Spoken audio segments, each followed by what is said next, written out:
సామెతల గ్రంథంలో బెత్తము ఆడించిన వారు ఈ రోజులకైతే చెప్పండి, ఆడించకపోతే సంతోషపడాలి కానీ విరోధి ఎట్లా అవుతారండి? అవునా కదా? కొడితేనే శత్రువు కావాలి కదా, అవునా కదంటారా? మరి కొట్టకపోతే శత్రువు అంటుంది ఏంది బైబిల్, పరిశుద్ధ గ్రంథం? దీని అర్థం ఏంటి అసలు? ఆమె బైబుల్ని ఎప్పుడైనా పరిశుద్ధ గ్రంథాన్ని ఇది అక్షరార్థంగా మనము చూడకూడదు. దీన్ని ఆత్మానుసారంగానే దీన్ని మనం చూడాలి. అక్షరార్థంగా చూస్తే ఇది వ్యతిరేకమే. ఇప్పుడు మనం భౌతికంగా చూస్తే బెత్తం ఆడిస్తేనే కుమారులు శత్రువు అవ్వాలి, అంతే కదా? కొడితేనే కదా ఎవరికైనా శత్రువు ఉండేది. మరి బెత్తం ఆడించకపోతే శత్రువు అంటుండేంది? గ్రహింపు మీ అందరికీ వచ్చును గాక. ఆమేన్, హల్లెలూయా. మీ అందరికీ గ్రహింపు వచ్చును గాక. బెత్తము ఆడించకపోతే శత్రువు ఎప్పుడవుతారంటే వాళ్ళు పెద్దవాళ్ళు అయినప్పుడు శత్రువు అవుతారు. ఇప్పుడు వట్టినోళ్ళు పెద్దోళ్ళు అయినాక ఎదురు తిరిగి అనుకోండి, అసలు మితిమీరిన వ్యతిరేకత వచ్చిందనుకోండి, అప్పుడు కూడా ఏం చేస్తారు చెప్పండి?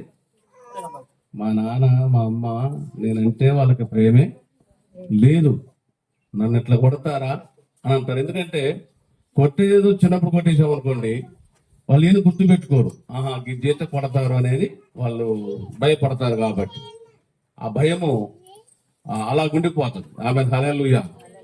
ఇప్పుడు మా జాయ్ మా మనవరాలు, నేను అమ్మగారంటే మహా ఇచ్చిరావుకి ఇక మీదకి కూర్చుంటుంది మా మీద. వాళ్ళ నాన్న వస్తుందంటే చాలు గత గత గత ఉడికితే ఎక్కడున్నా సరిగిపోతుంది. దేవుని స్తోత్రం కలుగును కాక. మీ ఇద్దరం గారభం చేస్తాం, వాళ్ళిద్దరు కొడతారు కలిగి.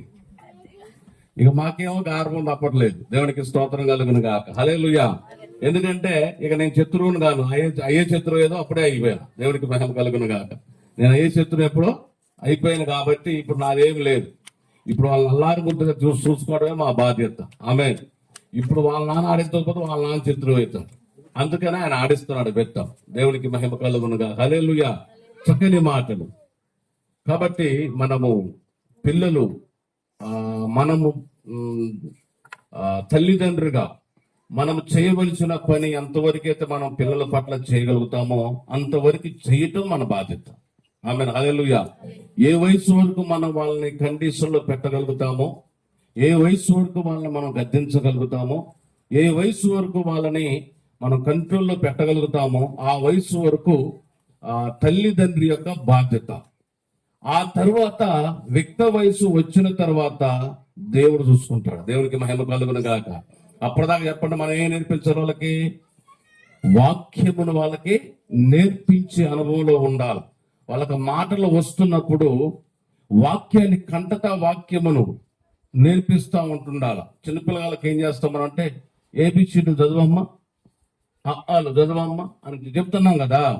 అలాగనే పరిశుద్ధ గ్రంథములో నుండి వాళ్ళకి రోజుకొక వచనాన్ని వాళ్ళకి నేర్పిస్తూ ఉంటే, అభ్యాసం చేపిస్తుండాలి. పిల్లలకు అభ్యాసం చేపిస్తూ ఉంటే పిల్లలు పెరిగి పెద్దవాళ్ళైన తర్వాత నా చిన్నతనంలో దేవుని వాక్యాన్ని నేను వింటున్నాను, మా అమ్మ నాకు నేర్పించిందని అమ్మ గురించి గొప్ప చెప్పుకుంటారు వాళ్ళు. ఆమెను, హల్లెలూయా. మోసేకి తల్లి పాలిస్తున్నప్పుడు ఫరో కుమార్తె తన కుమారుడుగా పెంచుకున్న సందర్భంలో పాలివ్వడానికి మోసేనే తీసుకొని పోయారు. కూలిచ్చి ఆమెకు పాలివ్వడానికి ఆ తల్లికే కూలిచ్చారు వాళ్ళు. ఫరో కుమార్తె మోసేకి పాలివ్వడానికి.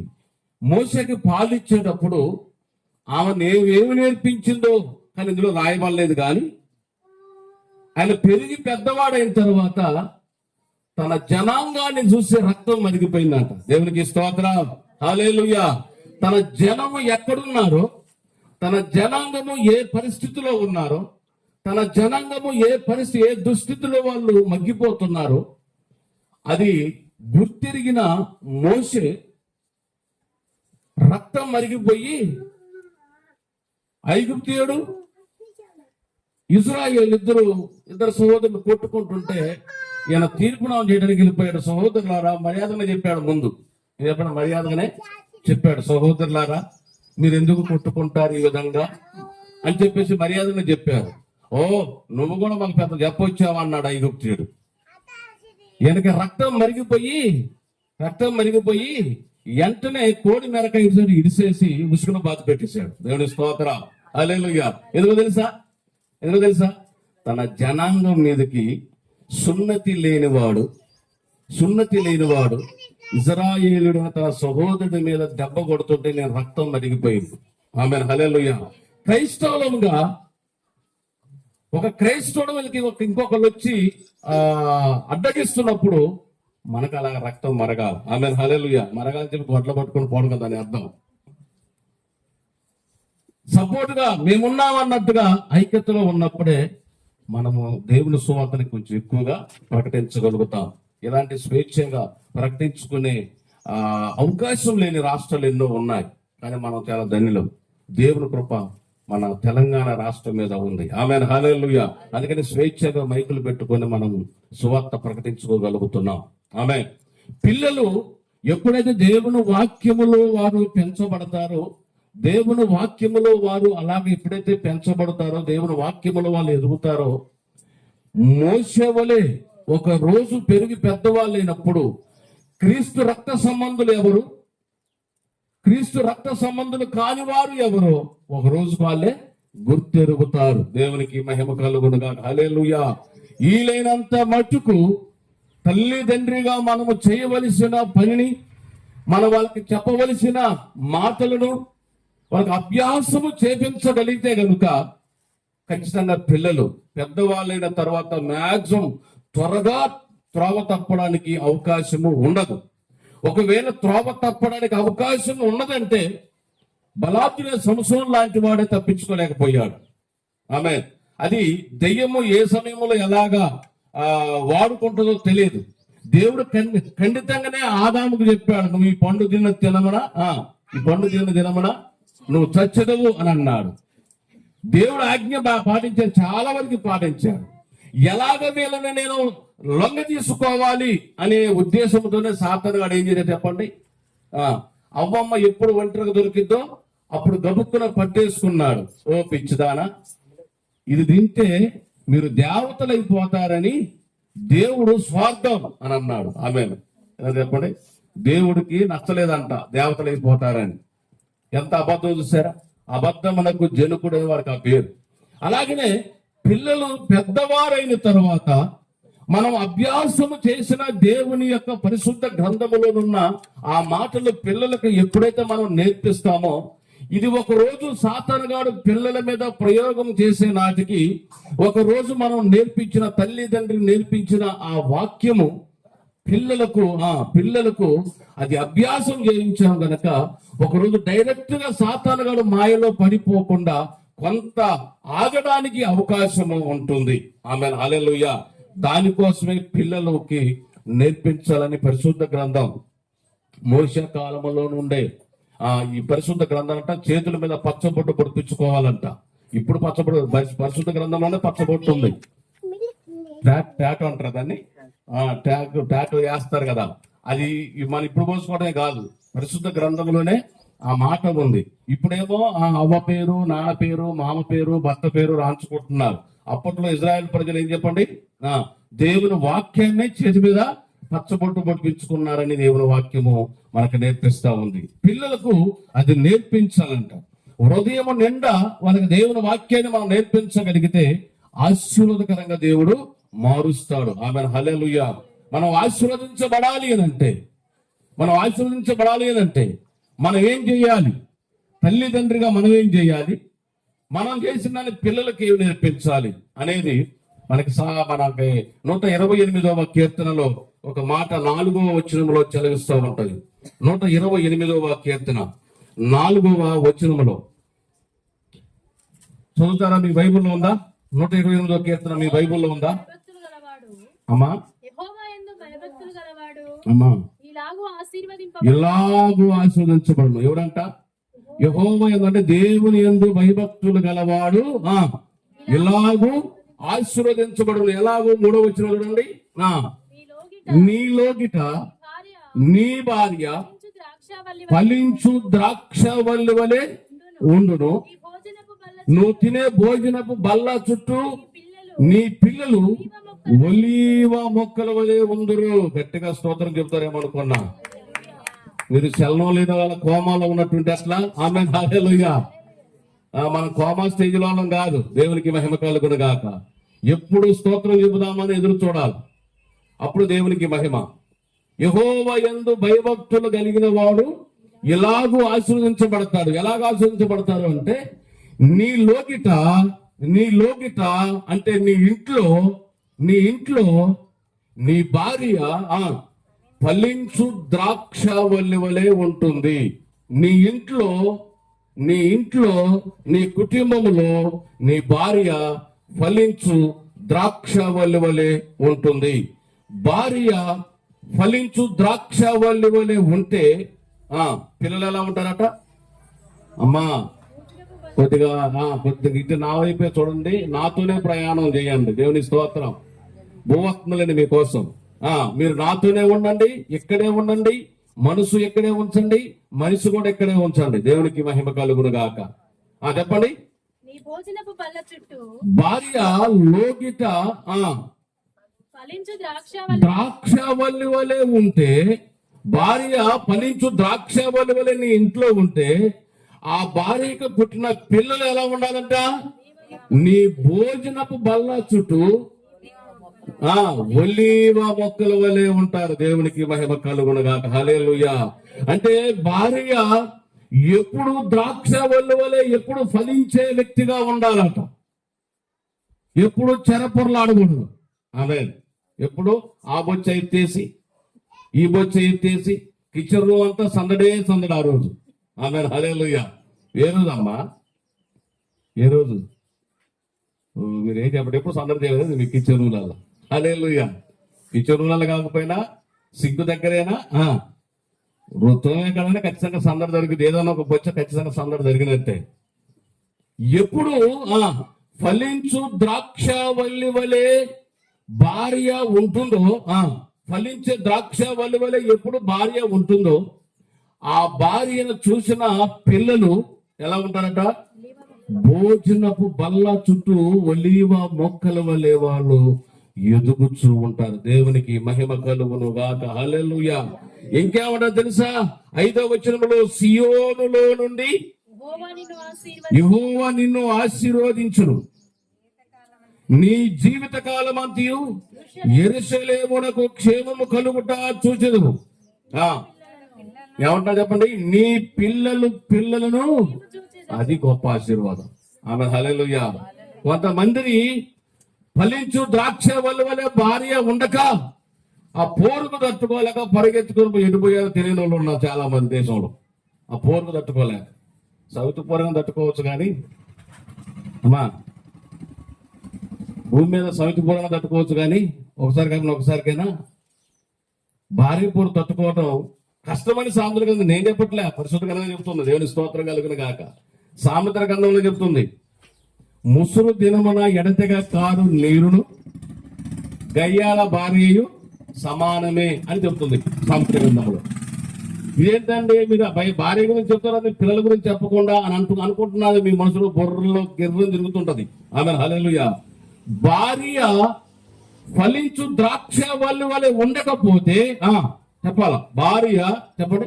భార్య ఫలించు ద్రాక్షవల్లి వలె ఉండకపోతే పిల్లలు ఒలీవ మొక్కల వలె ఉండరు. తల్లి చేలో మెత్తే దూడ గట్టును మేసుద్దా అన్నట్టుగా తల్లి అడుగు జాడల్ని మేసేది ఎవరంటే పిల్లలు. పిల్లలకు మొట్టమొదట మాస్టర్ ఎవరంటే తల్లి. అంతేనా కదంటారా? పిల్లలకు మాస్టరు టీచరు ఎవరంటే తల్లి. తల్లి ఏమి నేర్పిస్తుందో పిల్లలు అది నేర్చుకుంటారు. దేవునికి మహిమ కలుగునుగా. హల్లెలూయా. ఏం చేస్తారంట? దేవుని యందు భయభక్తులు కలిగి నువ్వు జీవించగలిగితే నీ లోకిట నీ ఇంట్లో నీ భార్య ఫలించు ద్రాక్షవల్లి వలె ఉంటుంది. నీ భోజనపు బల్ల చుట్టూ నీ పిల్లలందరూ ఎలా ఉంటారట? ఒలీవ మొక్కల వలె ఉంటారట. దేవునికి మహిమ కలుగునుగా. హల్లెలూయా. కీర్తన గ్రంథంలో 48వ కీర్తన 11వ వచనంలో కూడా చలవిస్తా ఉన్న మాట ఎలా ఉంది అని అంటే, నీ న్యాయ విధులను బట్టి సియోను పర్వతము సంతోషించును గాక, యూదా కుమార్తెలు ఆనందించుదురుగాక. ఆమేన్. జగన కుమార్తెలు ఇప్పుడు చెప్పండి, జగన కుమార్తెలు ఆనందించుదురుగాక. హల్లెలూయా. జగన ఎస్తేనమ్మ కుమార్తెలు ఆనందించుదురుగాక. జగన ఎస్తేన కుమార్తెలు భోజనము బల్ల చుట్టూ ఒలివ మొక్కల వలె ఉందురుగాక.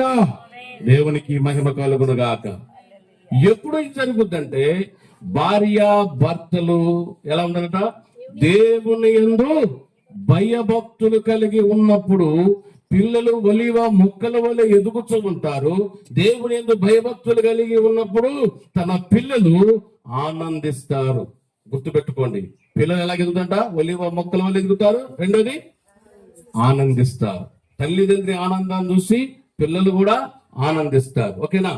తరువాత 144వ కీర్తన 12వ వాక్యం. 144వ కీర్తన. నా కుమారులు తమ యవ్వన కాలమందు ఎదిగిన మొక్కల వలె ఉన్నారు. మా కుమార్తెలు కరుణకై చెక్కిన మూల కంబముల వలె ఉన్నారు. ఆమేన్. హల్లెలూయా. కుమారులు ఎలా ఉన్నారట, ఎదిగిన మొక్కల వలె ఉన్నారు. కుమార్తెలేమో కరుణకై చెక్కిన, అయ్యో చెప్పండి కుమార్తెలారా. హల్లెలూయా. కుమార్తెలేమో నగరమునకై చెక్కిన మూల కంబములు స్తంభముల వలె వాళ్ళు ఉన్నారు. దేవునికి మహిమ కలుగునుగాక. వాళ్ళు ఎదుగుతూ ఉండాలి, వాళ్ళు ఆనందిస్తూ ఉండాలి. ఆ గ్రామానికి ఒక స్తంభములుగా నిలబడాలి. దేవునికి మహిమ కలుగునుగాక. పిల్లలు ఆ రీతిగా ఎదగాలంటే ముందు మనం ఎలా ఉండాలి చెప్పాలి. ఎలా ఉండాలి? దేవుని యందు భయభక్తులు కలిగి ఉంటే ఇలాగూ ఆశీర్వదించబడతారు. దేవుని యందు భయభక్తులు కలిగి ఉంటే ఇలాగూ ఆశీర్వదించబడతారు అని మనకి కీర్తన గ్రంథంలో చెలవిస్తుంది. ఎలాగ ఆశీర్వదించబడతారట? ఒకటి ఫలించు ద్రాక్ష వలె ఉండి భయభక్తులు కలిగి భార్య ఫలించు ద్రాక్ష వలె ఉంటే పిల్లలు ఎలాగా ఆశీర్వదించబడతారట? ఒలీవ మొక్కల వలె వాళ్ళు ఎదుగుతారు. రెండోది వాళ్ళు దేవుని యందు తల్లిదండ్రి యందు ఆనందిస్తారు. మూడవ మాట మూల కంభముల వలె వాళ్ళు ఉంటారు. దేవునికి మహిమ కలుగును గాక. ప్రభునందు ఆనందం ఉండాలి ఎప్పుడు, ప్రభునందు సంతోషంగా ఉండాలి ఎప్పుడు. ఈ సంతోషము ఆనందము ఎప్పుడు దొరికింది అని అంటే గనక దేవుని యందు చెప్పాల. ఇది చాలా ప్రాముఖ్యమైనది. దేవుని యందు భయభక్తులు కలిగి మనం ఉండగలిగితే అలాగ ఆశీర్వదించబడతాం. దేవునికి మహిమ కలుగునుగా. అపోస్తల కార్యముల గ్రంథములో 21వ అధ్యాయము 9వ వచనములు.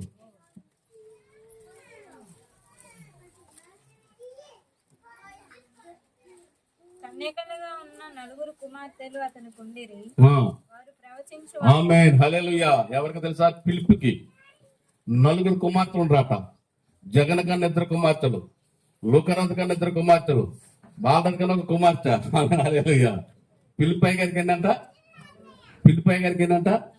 4 కుమార్తెలాట. దేవునికి స్తోత్రం కలుగును గాక. వీళ్ళు ఎలా ఎవరంటే చెప్పండి? వీళ్ళు ప్రవచించేవారట. దేవునికి మహిమ కలుగును గాక. ప్రవచించే ఆ గొప్ప కృప మన జగన పిల్లలకి ఉండును గాక. ఆమేన్. హల్లెలూయా. ప్రవచించే అంత ప్రవక్తలుగా దేవుడు వారిని మార్చును గాక. హల్లెలూయా. హల్లెలూయా. మీరు రిప్లై ఇవ్వకపోతే నా నుండి సప్లై రాదు. మీరు రిప్లై ఇవ్వకపోతే నా నుండి సప్లై రాదు. సప్లై రాకపోతే కడుపు మాడుద్ది మీకు. అయ్యా రాండి అయ్యా పెరుగు తీసుకురా అంటే వాడు చెప్తేనే తీసుకొస్తాడు. కూర తీసుకురా అంటే తీసుకొస్తాడు. నువ్వు మట్టు అలాగనే ఉన్నావు అనుకోండి, సప్లై చేసాడు వస్తాడా మీ దగ్గరికి? మాట్లాడితేనే మీరు రిప్లై ఇవ్వాలి. అయ్యా పెరుగు తీసుకురా అనాలా, లేదా కూర తీసుకురా అనాలా, లేదా బిర్యానీ తీసుకురా అనాలా. నువ్వేం చేయమంటే మీరు రిప్లై ఇస్తే వాడు సప్లై చేస్తాడు. మీరు రిప్లై ఇస్తే సేవకుడు సప్లై చేస్తాడు. మీకు వాక్యమైన ఆహారాన్ని మీకు సప్లై చేస్తాడు. దేవునికి మహిమ కలుగును గాక. హల్లెలూయా. ఫిలిప్పి కుమార్తెలు 4 ఉన్నారు. ఈ 4 విధాలుగా పోలేదు వీళ్ళు. ఈ 4 ఎలా ఉన్నారట? ప్రవచించే వాళ్ళుగా ఉన్నారు వీళ్ళు. ప్రవచనం ఎత్తి పలికేవారుగా ఉన్నారు వీళ్ళు. కుమార్తెలు ఆశామాషగా, దేవునికి మహిమ కలుగునుగాక. హల్లెలూయా. కుమార్తెలు దేవుడు ఎన్నుకున్నాడు. మిరియాము ఒక ప్రవక్తి, ఆడమనిసే. మోషే ప్రవక్త, మిరియాము తన అక్క ప్రవక్తి. ఆమె సంగీత వాద్యాలలో ఆరితేరిన ఆరాధికురాలు, దేవునికి మహిమ కలుగునుగాక. ఒక సైన్యాన్ని నడిపించగలిగిన ఒక ప్రవక్తి ఆమె మిరియాం, తక్కువేం కాదు. ఎవరికిచ్చే ఘనత దేవుడు వారికి ఇచ్చాడు. పురుషులు ఒక ఎక్కువ, స్త్రీలు తక్కువే కాదు. దేవుడు స్త్రీలకు ఇవ్వవలసిన ప్రాధాన్యతను దేవుడు స్త్రీలకు కూడా ఇచ్చాడు. కుమార్తెలు ఎలా చెప్పండి, కుమార్తెలు ఎలా ఉండాలట? ప్రవచించేవారిగా ఉండాలి. మొట్టమొదటి ఎలా ఉండాలి కుమార్తెలు? ఎలా ఉండాలి చెప్పండి? ఒలీవ మొక్కల వల్ల ఎదగాలి. రెండోది దేవుని ఆనందించాలి. మూడోది మూల కంబముల వలె ఉండాలి. నగరమునకై మన గ్రామానికి చెక్కిన మూల కంబములుగా ఉండాలి. నాలుగోది ప్రవశించే వారిగా ఉండాలి. దేవునికి మహిమ కలుగును గాక. ప్రవశించే వారిగా దేవుడు తీర్చిదిద్దాలి అంటే మొదట పిల్లలకి ఏం నేర్పించాలట? దేవుని యందు భయభక్తులు నేర్పించాలి. దేవుని వాక్యాన్ని కంటతా వాక్యముగా వారికి నేర్పించాలి. కంటతా పాఠముగా వారికి నేర్పించాలి. ఆ బైబుల్లో ఉన్న ఆది కాలం నుంచి ప్రకటన గ్రంథం వరకు లిస్ట్ ఉండే. సండే స్కూల్ టీచర్ అయిపోవాలి మన పిల్లలకు. తల్లి ఏమైపోవాలి చెప్పండి? తల్లి సండే స్కూల్ టీచర్ అవ్వాలి. ముందు సంఘంలో సండే స్కూల్ టీచర్ కాదు, ఎక్కడ టీచర్ అవ్వాలి? ముందు మన పిల్లలకు సండే స్కూల్ టీచర్ అవ్వాలి. పిల్లలకు మన చదువు నేర్పే గురువులాగా ఎలా మారుతుందో స్టార్టింగ్ లో, అలాగనే దేవుని యందు భయభక్తులు నేర్పించే విషయంలో, వాక్యం నేర్పించే విషయంలో తల్లి సండే స్కూల్ టీచర్ గా మారాలి. ఆమెన్, హల్లెలూయా. అలా సండే స్కూల్ టీచర్ గా మారినప్పుడు పిల్లలు ఈ 4 ఆశీర్వాదాలు వస్తాయి. ఊరకే రావు. 4 ఆశీర్వాదాలు ఊరకనే వస్తాయా? మనం కన్యాక అక్కడ పడేస్తే ప్రభువా నువ్వే చూసుకో అంటే గాలిలో దీపం పెట్టి దేవుడా అన్నట్టు ఉంటుంది. గాలిలో దీపం పెట్టి ఏ గోడ కట్టుకోకుండా, దేవా నువ్వు నిజంగా దేవుడు అయితే, ఇజ్జుకేలాగా గిద్యోనులాగా నువ్వు నిజంగా దేవుడు అయితే ఈ దీపం ఆరిపోకుండా ఉండాలని బయట పెట్టావనుకో, ఊగో అజ్ఞాని అంటాడు దేవుడు. దీపం ఆడబెట్టాలి వెలిగిస్తే? అయ్యో చెప్పండి తల్లులారా, వెలిగించి ఆడబెట్టాలా? దీప స్తంభం మీదనే. ఎక్కడ పెట్టాలి? మళ్ళీ చుట్టూ గోడలు ఉన్న కాడ పెట్టాలి. గాలిలో పెడతావా? గాలిలో పెడతావా? గాలిలో పెడితే ఏమైతుంది? దేవా నువ్వు దీన్ని ఆరిపోకుండా చూడాలంటే ముందు నువ్వు దాన్ని ఆరిపోకుండా ఉండే స్థలంలో పెట్టి ఆరిపోకుండా చూస్తుంటాడు దేవుడు. ముందు ఆరిపోకుండా ఉండే స్థలంలో పెట్టగలిగే జ్ఞానం మనకు ఉండాలి కదా ముందు. ఆమేన్, హల్లెలూయా. ఈ 4 పిల్లలు అలా ఉండాలి అని అంటే ముందు దేవుని యందు భయభక్తులు నేర్పించాలి వారికి. దేవుని యందు భయభక్తులు కలిగి ఉండడం నేర్పించాలి. దేవుని వాక్య ప్రకారంగా జీవించడం నేర్పించాలి. దేవుని యొక్క వాక్యము కంటతా వాక్యముగా వారికి నేర్పించాలి. రోజు ఒక వచనాన్ని వారికి నేర్పించగలిగితే పిల్లలు ఆశీర్వాదకరంగా దేవుడు మారుస్తాడు. ఆమెన్, హల్లెలూయా. పిల్లలు ఊరికని ఆశీర్వదించబడరు, కుటుంబము ఊరికని ఆశీర్వదించబడదు. కుటుంబం ఆశీర్వదించబడాలంటే భార్య ఎలా ఉండాలట? భార్య ఎలా ఉండాలి? భార్య భక్తులు ఎలా ఉండాలట? ద్రాక్ష వలి వలె ఉండాలి. దేవుని భయభక్తులు కలిగి, భార్య భక్తులు ముందు దేవుని భయభక్తులు కలిగి, భార్య ఫలించు ద్రాక్ష వలి వలె ఉంటే పిల్లలు ఈ 4 ఆశీర్వాదాలు పొందుకుంటారు. పిల్లలు కనుక 4 రకాల ఆశీర్వాదాలు పొందుకోగలిగితే ఆ కుటుంబము దీవెనకరంగాను ఆశీర్వాదకరంగాను దేవుడు ఆ కుటుంబాన్ని మారుస్తాడు. ఆమేన్, హల్లెలూయా. అవునా కదంటాడు కదా? ఆశీర్వాదకరంగా రావాలంటే, ఆశీర్వాదంగా మనం మార్చబడాలంటే మొట్టమొదటి మనం ఎలా ఉండాలి చెప్పండి? దేవుని యందు భయభక్తులు కలిగి ఉండాలి. రెండోది భార్య ఫలించు ద్రాక్ష వలి వలె ఉండాలి. ఎప్పుడు నవ్వుతూ ఉండాలి. ఏడుపు కొట్టు మొహాలు వేసుకుని ఉండకూడదు. ఎలా ఉండాలి చెప్పండి? ఎప్పుడు నవ్వుతూ, ఎంత బాధ ఉన్నా నవ్వుతూనే ఉండాలి. కమెడియన్స్ ఉన్నారు కదా, ఇప్పుడు సినీ ఫీల్డ్ లో కమెడియన్స్ ఉంటారు. వాళ్ళకు ఉండే బాధలు ఎవరికి ప్రపంచం ఊరుకోండు. కానీ తెర మీదకి వచ్చినప్పుడు ప్రజలు కవ్వించడమే వాళ్ళ లక్ష్యం. ఎన్ని బాధలున్నా ఆ స్టేజ్ మీద తీసుకొచ్చిన తర్వాత వాళ్ళ బాధలన్నీ తీసుకొచ్చి స్టేజ్ మీద చూపించరు వాళ్ళు. ఎన్ని బాధలున్నా చెప్పండి, వాటన్నిటిని ఇంటికాడ పడేసి మడత పెట్టి మూటగట్టి ఇంటికాడేసి తెర మీదకి వచ్చేస్తారు స్టేజ్ మీదకి.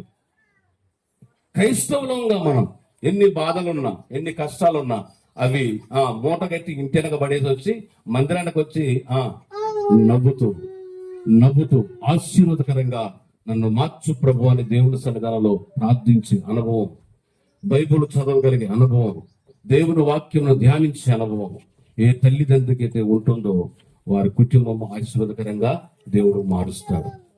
ఆమేన్. హల్లెలూయా, హల్లెలూయా. మన కుటుంబం అంతా ఆశీర్వాదకరంగా మార్చబడాలి అంటే, మన పిల్లలు ఆశీర్వాదకరంగా మార్చబడాలంటే మొట్టమొదట తల్లిదండ్రి ఎలా ఉండాలి అంటే, ఒకటి దేవుని యందు భయభక్తులు కలిగి ఉండాలి. దేవుని యందు భయభక్తులు కలిగిన ఆ ఇంటి యజమానులు ఎలా ఉండాలంటే, యజమానురాలు ఫలించు ద్రాక్ష వలె ఉండాలి. ఈ భార్యాభర్తలు ఎలా ఉంటే పిల్లలకు వచ్చే ఆశీర్వాదం, మొట్టమొదటి ఆశీర్వాదం చెప్పండి మరొకసారి. ఒకటి, ఒలివ మొక్కల వలె ఎదుగుతారు. రెండోది, దేవుని యందు ఆనందిస్తారు. మూడోది, మూల కంబములుగా, మూల స్తంభములుగా ఈ గ్రామానికి ఒక మాదిరికరంగా ఉంచుతాడు దేవుడు. నాలుగోది, ప్రవచించే వారిగా దేవుడు వారిని మారుస్తాడు. పిల్లలు ఈ రీతిగా ఎదిగితే నువ్వు ఎక్కడ ఉద్యోగాలు చేసినా ఒకటే, చేయకపోయినా ఒకటే, పిల్లల్లో ఆనందం ఉంటే చాలు, తల్లిదండ్రి కూడా సంతోషిస్తాడు. మనం ఆనందంగా ఉంటే మన తండ్రి అయిన దేవుడు మనల్ని బట్టి దేవుడు ఆనందిస్తాడు. అలాగనే మన పిల్లలు ఆనందంగా సంతోషంగా ఉంటే మనకెంత సంతోషంగా ఉంటుందో, మన రక్షించిన దేవుడు, రక్షణ భాగ్యాన్ని మనకి ఇచ్చిన దేవుడు, తన రక్తమునిచ్చి మనల్ని కొన్న దేవుడు, మనం ఆనందిస్తే ఆయన ఆనందిస్తాడు. మనం దుఃఖపడితే ఆయన దుఃఖపడతాడు. మనం తప్పిపోతే ఆయన బాధపడతాడు. ఆమేన్. హల్లెలూయా. తప్పిపోకుండా, మనం దుఃఖపడకుండా, ఎప్పుడూ నిత్యము దేవునిలో ఆనందించే వారిగా మీ కుటుంబాలన్నీ ఉండునుగాక. దేవుని యందు భయభక్తులు కలిగి మీరు అందరూ ఉందురుగాక. మీ పిల్లలు, మీ కుటుంబాలన్నీ ఈ 4 రకాల ఆశీర్వాదాలు మీ పిల్లలు పొందుకుందురుగాక. అందరూ తల ఉంచుదాం, ప్రార్థన చేసుకుందాం. హల్లెలూయా, హల్లెలూయా. స్తోత్రములు తండ్రి. అందరం కూడా కళ్ళు మూసుకుందాం, అందరం కూడా కళ్ళు మూసుకుందాం. కృప కలిగిన తండ్రి నీకు వందనాలు. జీవాధిపతి నీకు స్తోత్రములు నాయన. నగరమునకై చెక్కబడిన మూల కంబలుగా ఉంటారని పిల్లల గురించి మాట్లాడారు. భోజనపు బల్ల చుట్టూ ఒలివ మొక్కల వలె ఉంటారని మాట్లాడారు. ప్రవశించే వారిగా ఉంటారని మాట్లాడారు. ఆనందించే వారిగా ఉంటారని మాట్లాడారు. తండ్రి నీకు స్తోత్రములు. నాకంటే ముందుగా 2 దైవజనులు నిలబెట్టి మీరు వాడుకున్న విధానమును బట్టి మీకు స్తోత్రాలు నాయన. ఈ దినము జగన్, ఎస్తేరి వారికిద్దరికి ఇచ్చిన 2వ సంతానమును బట్టి మీకు వందనాలు. సంతానముగా ప్రియాన్సిని ఇచ్చారు, అందుని బట్టి మీకు స్తోత్రాలు. బిడ్డను ప్రియాన్సిని ప్రభువా, ఈ దినము నాయన అన్నము బిడ్డకు ముట్టించబోతూ ఉంటుండగా, ఈ దినము ఆయన బిడ్డ పాలు విడిచి కుమారుడు పెద్దవాడై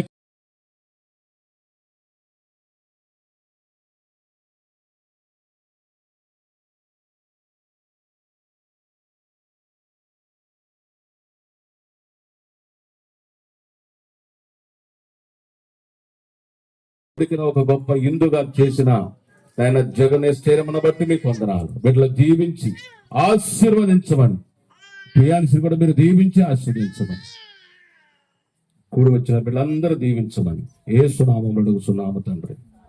ఆమేన్, ఆమేన్, ఆమేన్. చాలా మంచిది. మరి